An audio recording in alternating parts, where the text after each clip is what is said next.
은혜 받으실 하나님의 말씀의 본문입니다. 물론 이 말씀 중심으로 말씀을 시작하지만 오늘도 하나님의 말씀에 우리 성도님들께서 은혜를 풍성하게 누리기를 먼저 예수의 이름으로 축복합니다. 왜냐하면 한 주일 한 말씀을 가지고 한 주간을 살아야 되기 때문에 정신을 바짝 차려야 됩니다. 그래서 과연 하나님이 무슨 말씀을 하시는가를 확실하게 깨달아야 은혜가 되고 그리고 또 한 주간도 힘있는 영적 삶을 누릴 수 있게 되는 것을 믿으시기를 바랍니다. 자, 그럼 이 성경은 과연 이 하나님의 말씀은 무엇을 우리에게 말씀하고 계신가? 여기서부터 말씀을 시작하겠습니다. 하나님께서 이 하나님의 말씀을 통해서 우리 인생들에게 말하고자 하는 것은 크게 나누어 세 가지예요. 첫째는 이 세상을 내가 창조했다. 당신이 창조자인 것을 말씀해 주셔요. 두 번째로 이 성경에서 인생들에게 하시고자 하는 말씀은 그러므로 이 세상의 모든 일들은 내 주관하에 있다. 그거예요. 세 번째로 이 아주 중요한 얘기인데 마지막 세상 때는 내가 심판하겠다. 그게 성경의 골자예요. 그럼 왜 이런 말씀을 하시는가? 그 이유는 세상을 창조하실 때부터 하나님의 큰 목적을 가지고 세상을 창조하셨기 때문인 것입니다. 하나님의 목적을 가지고 세상을 창조하시고 하나님의 목적을 따라서 세상을 이끌어 가시고 하나님의 목적의 마지막 결론 심판을 위해서 마지막을 준비하시는 거예요. 이게 성경에 우리에게 가르치는 하나님의 말씀의 핵심인 것입니다. 자, 하나님께서 세상을 창조할 때 왜 창조했느냐? 우리 성도들, 우리 배들교회 성도님들은 귀가 닳도록 들었어. 목사님한테 세상 창조하기 이전에 교만함으로 하나님과 대적하던 사단을 멸망케 하려고 한 장소를 택해서 가둬놓은 것이 세상이다.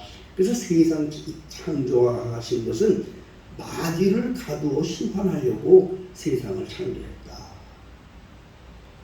귀가 닳도록 들으셨어요. 유다서 1장 6절에 거기 뭐라고 기록되어 있는 거 아니? 자기 지위를 지키지 않은 타락한 천사를 어둠에 가두어서 심판 때까지 가두어뒀다. 그렇게 말씀합니다. 베드로서 2장 4절에는 어떻게 말씀을 하셨는가 하니 범죄한 천사들을 그냥 버려두지 않고 그 범죄한 천사들을 지옥에 가두어서 심판 때까지 지켰다.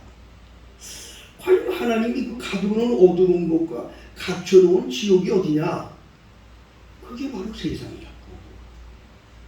그게 창세기 1장에 나오는 거예요. 하나님이 그 당시에 창세기 1장에 천지를 창조할 때 모습을 보면 아주 캄캄하고 어두운 그곳에 빛이 나타나고 이제 하나님의 심판을 시작하게 됩니다.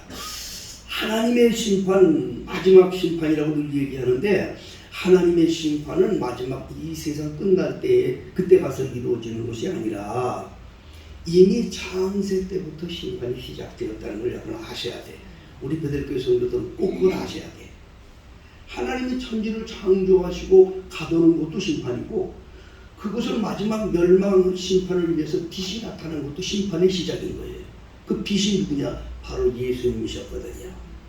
예수님이 오셔서 빛과 어둠을 나누었어요. 분리했어요. 천국과 지옥을 분리하는 거예요.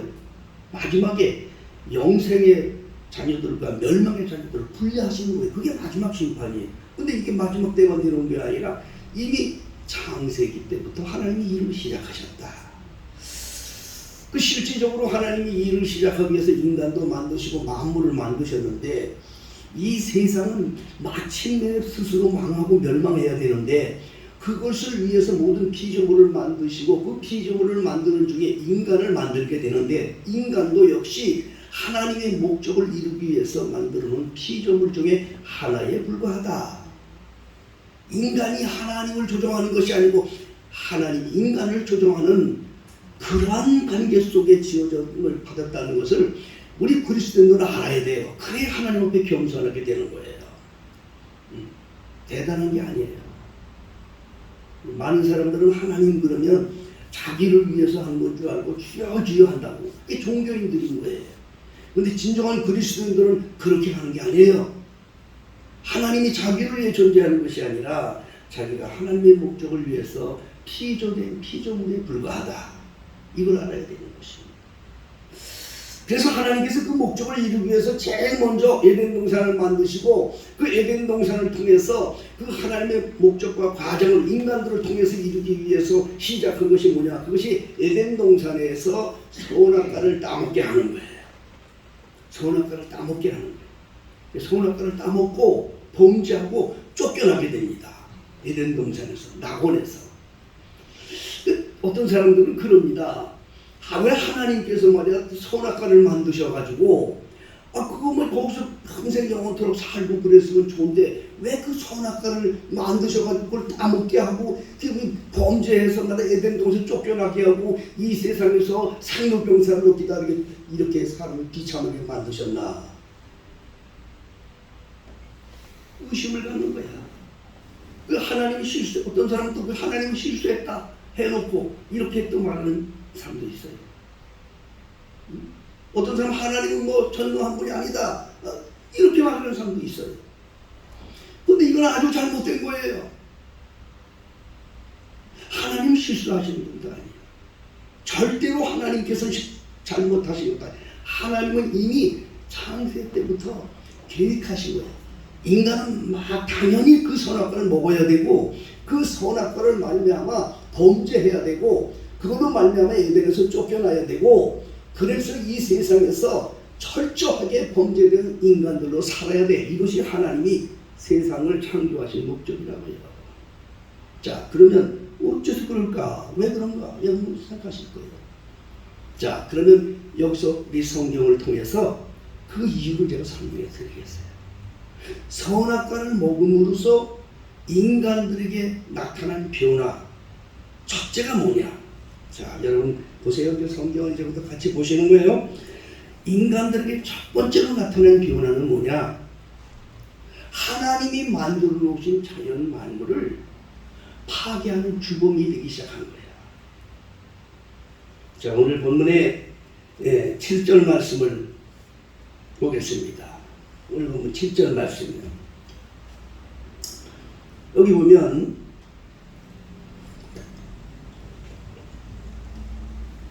선악과를 따먹고 이에 그들의 눈이 밝아 자기들의 몸이 벗은 줄 알고 무화과나무 잎을 엮어서 치마를 하였더라. 그 전까지는 그런 일이 없었던 거였어요. 자기를 위해서 꾸미는 일이 없었다고, 꾸밀 필요가 없었다고. 왜냐? 벌거벗어도 부끄럽지 않은 세계인데 뭐가 꾸밀 게 필요 있냐고요. 대답해. 그래요 안 그래요? 아무리 마스크를 써도 끄떡끄떡을 좀 해요. 그래요 안 그래요? 그렇잖아요. 벌거벗어도 아무런 뭐 부끄러운 것이 없는 세상인데 뭘 자기를 위해서 꾸밀 게 있냐고. 선악과를 먹음으로 눈이 밝아져서 그래서 자기 벌거벗은 걸 알게 되고 그때부터 자기를 꾸미는 욕심이 생기고 그러다 보니까 자연만물을 파괴하면서 자기를 꾸미는 일이 시작이 되어진 거예요. 오늘날 세상이 왜 망하는지 아세요? 왜 세상 지구가 고장이 나는 줄 아세요? 인간들이 다 그런 거야. 인간의 본성이 그때부터 자기를 위해서 땅을 파서 우라늄을 키워내고 폭탄을 만들고 로켓을 만들고 자기를 위해서 기차를 만들고 자기를 위해서 모든 지금은 뭐 보이지 않는 이런 자연 속에 숨겨진 에너지를 뽑아내서 각종 모든 생활에 필요한 것들을 만들고 있지만 결국에 그것은 세상이 망가지는 과정인 것을 여러분 알아야 돼요. 여러분 요즘은 쓰레기가 얼마나 큰 문제인 줄 아시지요? 비닐 문제, 플라스틱 문제. 이거 누가 만드는? 인간들이 만드는 거예요. 그거 만드는데 그 플라스틱 하나 만드는데 5분이면 된대요. 그런데 그 플라스틱이 버려져서 땅에 들어가서 썩는데 몇백 년이 된다는 거예요. 누가 그 짓을 했냐? 인간들이. 왜 인간들 속에 그게 나와요? 인간들 속에는 누구에게나 그게 숨겨져 있는 거야. 자기를 꾸미려고 자꾸 자연을 파괴하는 거야. 자꾸 이 세상을 망가지게 그래서 지구가 고장이 나는 거야. 여러분이 코로나 요즘엔 지금 현재 코로나 사태 때문에 우리도 이렇게 참 거리두기를 하고 이렇게 합니다. 그러나 여러분 이 코로나도 누가 만들었는 줄 아세요? 결국에 인간들이 만드는 거예요. 인간들이 이렇게 코로나 지금 뭐 정책적으로 뭐 세계적으로 뭐 난리를 하고 있지만 코로나 여러분 안 없어져요. 여러분 코로나 안 없어져요. 말로는 지들이 뭐 없어진다 뭐 코로나 종식이다 이렇게들 떠들지만 안 없어져요. 다만 인간 속에 사람 속의 면역을 키워주는 방법밖에 없는 거예요. 안 없어져요.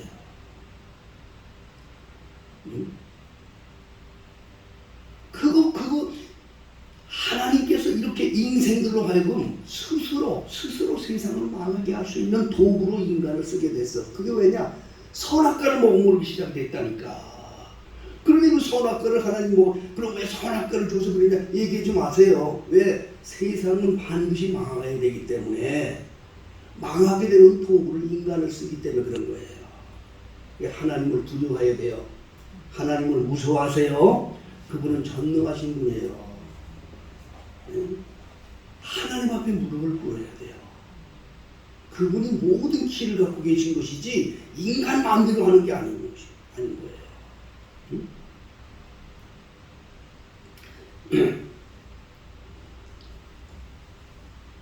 인간들은 이 코로나 때문에 지금 난리인데 여러분 이것도 또 말씀을 증거하기 때문에 잠깐 말씀을 증거하겠어요. 우리 베들교회 성도님들은 이번에 아주 영예들을 잘 뜨셔요. 이 세상의 모든 일들은 자기에게 되어지는 모든 환경은 그냥 하나님이 주신 게 아니에요. 그 환경을 통해서 그리스도인들은 하나님을 더 찾게 하고 악한 사람들은 더 지옥으로 끌고 가려고 환경을 주시는 거예요. 어떤 환경을 주고 어떤 것을 준다 하더라도 그리스도인은 그 속에서 하나님의 뜻을 깨달을 줄 알아야 돼요. 그런 하나님의 영생이 있는 거예요. 이걸 깨닫지 못하면 지옥으로 가는 거예요. 이 코로나는 지금 현재 여러분 아시잖아요. 모이질 못하잖아요. 여러분 교회만 못 모이는 거 아니에요. 목사님들의 모임인 노예도 못 모여요. 1년 동안 하도 못 모여요. 총회도 지금 못하고 있어요. 다 못 모여요. 그것뿐이 아니라 모든 여러분 다 못하고 있어요. 이거는 지금 하나님이 하시는 거야. 이거 한국 교회들은 하나님이 하시는 거야. 인간이라는 동물은 모이면 탑을 쌓습니다. 모이면 탑이라는 건 뭐냐냐? 자기를 자랑하는 탑을 쌓습니다. 인간들. 그것이 창세기 11장에 바벨탑을 쌓았던 그 모습이 그대로 나오는 거예요. 모든 종교인들은 다 탑을 쌓는 거예요. 탑 쌓는 이유는 사실은 자기 자랑인 거예요. 자기 힘을 과시하는 거예요. 이건 하나님은 그리스도인들은 그렇게 살아서는 안 돼요. 절대로 예수님은 그렇게 하라고 하지 않았어요. 예수님이 사람들 많이 모이면 예배당 크게 짓고 이렇게 사람들도 끌어모고 이러라고 주님 말씀한 적이 한 군데도 없어요. 하나님은 너희는 세상의 빛이니 세상에 나가서 빛의 역할을 하고 소금의 역할을 해라. 말씀을 들을 때마다 너는 기도할 때도 사람들 앞에 나가서 이렇게 하지 말고 골방에 가서 기도해라. 이게 그리스도인들 주님과 직접 만나는 삶을 예수님이 가르쳐 주셨거든요. 이 코로나 사태를 통해서 이거를 좀 알아요. 저도 어제 어느 또 권사님하고 얘기할 기회가 있어서 내가 이런 얘기를 했습니다. 이게 하나님이 하시는 거예요, 다. 여러분, 이 코로나 이거 하나님이 하시는 거예요. 하나님을 두려워하고 하나님의 무릎을 꿇고 하나님을 의지하라고 하시는 하나님의 하나의 경고에 채찍인 것을 꼭 우리 베들교회 성도들은 깨닫고 이럴 때일수록 더 우리가 주님 앞에 가까이 가는, 주님과 가까이 만나는 기회로 삼을 수 있기를 예수 이름으로 축복합니다. 종교인들은 막 몰려다니는 걸 좋아해요. 종교인들은. 그리스도인들은 골방에서 주를 만나기를 좋아해요. 근데 그거를 지금 주님이 설교하시고 계신 거예요. 지금 현재 한국교회가 얼마나 부패해졌는지 알아요? 응? 얼마나 사회 지탄을 받는지 아세요? 주님이 그렇게 하라고 하지 않으셨어요. 그러니까 근본적으로 하나님은 흩으셔. 그러니까 흩으시는 이유가 바벨탑을 흩을 때는 악한 자들을 악하게 쓰려고 흩으셨고, 초대교회에 베드로가 세워놨던 그 3,000명 이상이 넘는 많은 교인들을 흩으신 거는 흩어져서 주의 복음을 나타내려고 흩으신 거예요. 하나님은 사실 흩으시는 분이지 모여서 답사라고 그러는 게 아니에요. 그리스도인들이 모이기는 모여야 돼. 말씀 듣기 위해서 모여야 하고 기도하기 위해서 모여야 돼. 그러나 그것이 전부인 줄 알고 살면 그것이 자랑이 되고 그것이 하나님 앞에 보이지 않는 하나님의 탑이 되기 때문에 주님을 기뻐하지 않습니다. 이 코로나 사태를 통해서 우리 베들교회 성도들은 더 골방을 찾고 주님과 직접 만나는 그리스도의 삶을 회복하기를 주의로 축복합니다. 예배당 멀다고 해서 절대로 여러분 낙심해서는 안 돼요. 제가 처음에 말씀드렸어요. 하나님은 이 코로나는요, 알곡과 쭉정이를 고르시는 작업을 지금 시작하고 있는 거예요. 지금 어마어마하게 지금 우수수 떨어지는 소리가 나요. 마음으로도 그렇고 실질적으로. 그러나 우리 베들교회 성도들은 그동안 하나님 말씀 배운 게 있기 때문에 든든한 종들이 된 걸 참으로 감사합니다. 여러분들 절대로 낙심하지 마세요. 믿음의 굳게서기를 예수 이름으로 축복합니다. 앞으로도 그런 교인들만 주님 앞에 서게 될 거예요. 두 번째, 이 선악과를 먹음으로 인생들에게 나타난 변화가 뭐냐. 자, 하나님의 마지막 때를 준비하기 위해서 뭔가 인간들에게 또 어떤 변화를 줘야 되는데 그 두 번째 변화가 뭔고 하니 죽고 부활하는 몸으로 바꿨어요. 죽음과 부활을 체험하는 몸으로 바꿨어요. 자, 오늘 본문의 말씀을 또 보겠습니다. 창세기 3장입니다.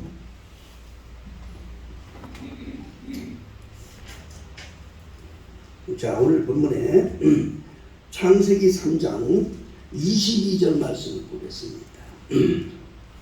자, 오늘 본문 창세기 22장입니다.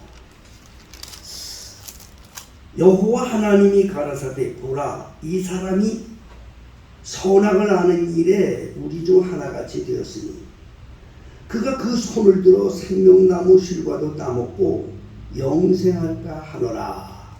시간 다 됐다고 그러네. 그 목사님 이거 그냥 해도 되는 거예요? 아, 그래요? 자, 하나님이 선악과를 먹여놨어요. 아담과 하와를. 그래서 이게 범죄된 거예요. 그리고 이제 하나님이 세 분입니다. 성부, 성자, 성령, 삼위일체 세 분이라고 설명을 해야 돼. 이해하기 쉽게. 하나님은 성부 하나님, 성자 예수님, 또 성령 하나님, 이 세 삼위가 계신데 그 세 분들께서 우리라고 말씀하셨어요. 우리들 중에 하나같이 되었다. 선악과를 먹음으로 선악을 아는 일에 우리 중에 하나같이 되었다. 이것도 하나님의 계획인 거예요. 왜 그런지 아세요? 죽고 난 후에 부활시켜야 됩니다. 마지막 심판 때 부활을 시켜야 돼요.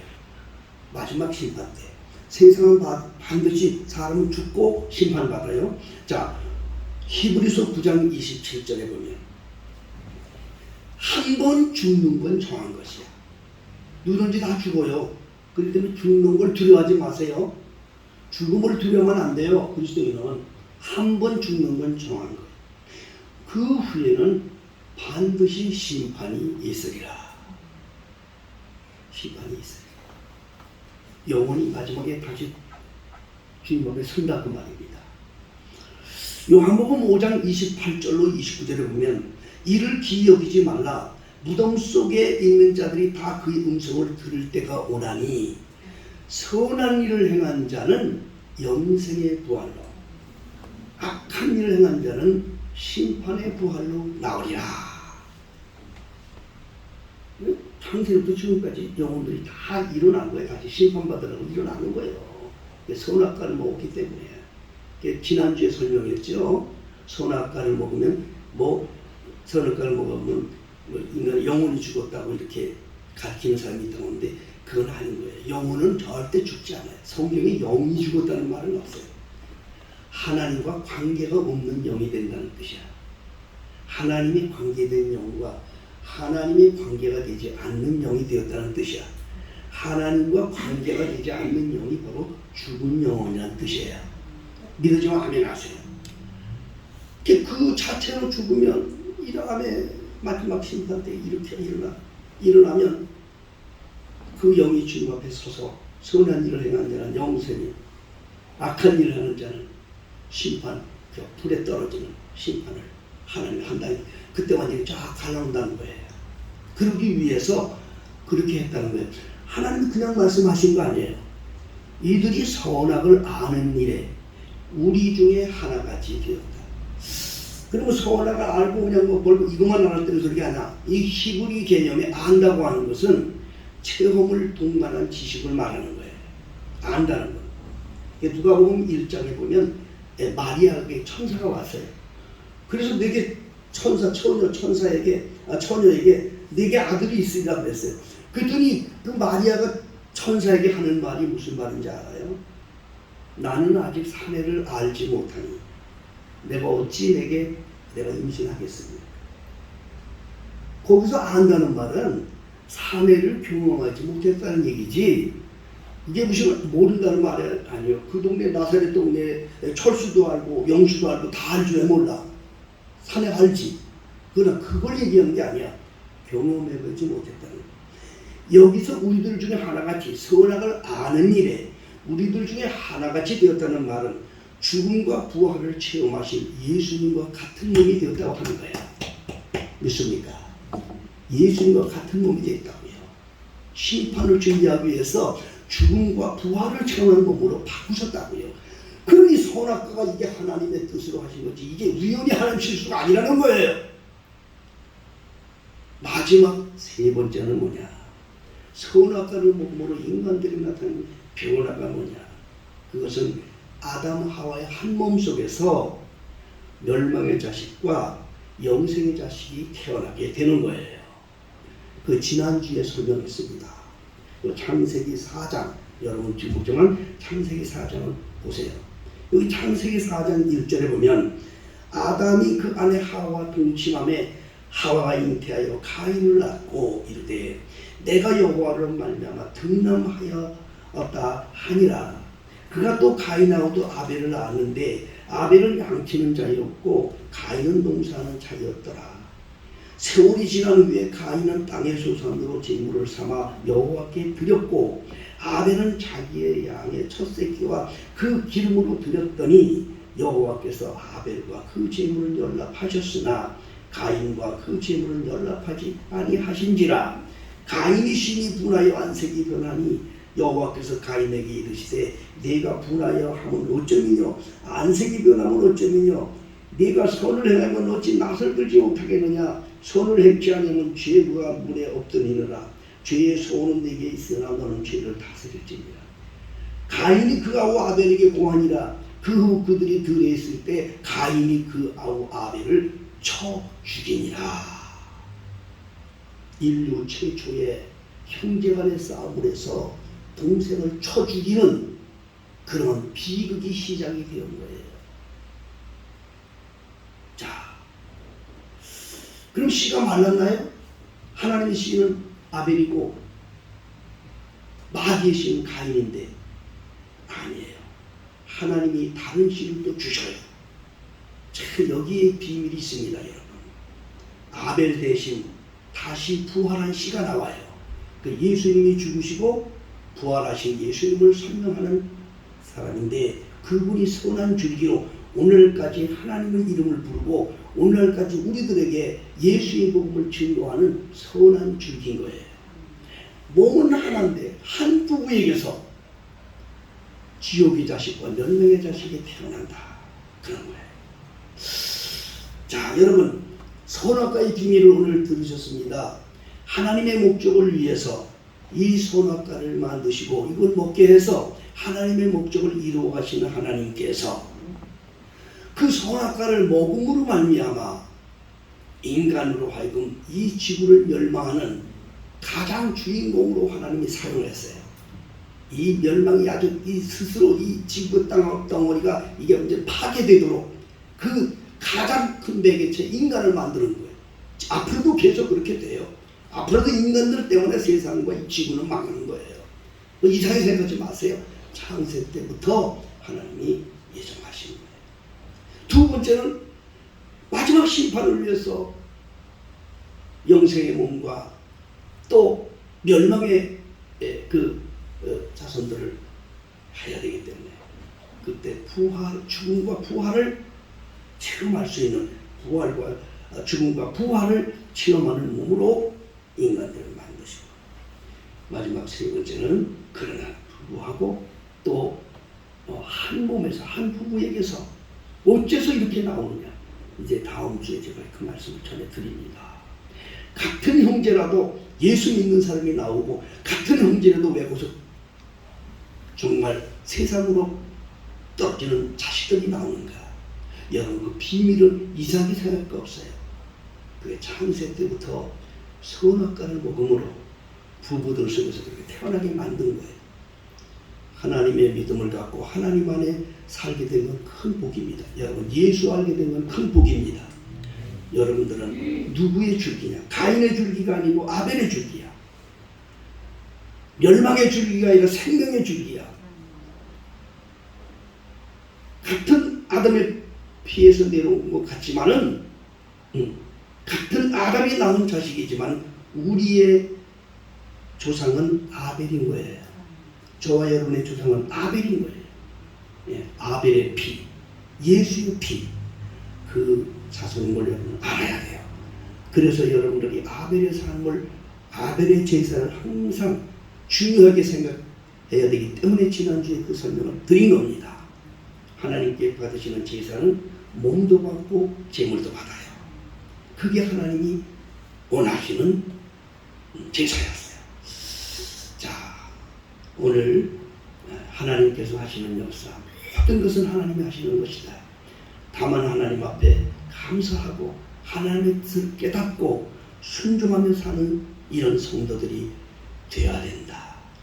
하나님께서 하시는 목적을 따라서 우리 베델교회도 알곡과 죽전을 위해서 하신 역사가 이루어진 것이다 하는 걸 다시 한번 깨닫고 감사함으로 자기 죄를 잘 지키는 성도들 되시기를 예수 이름으로 축복합니다.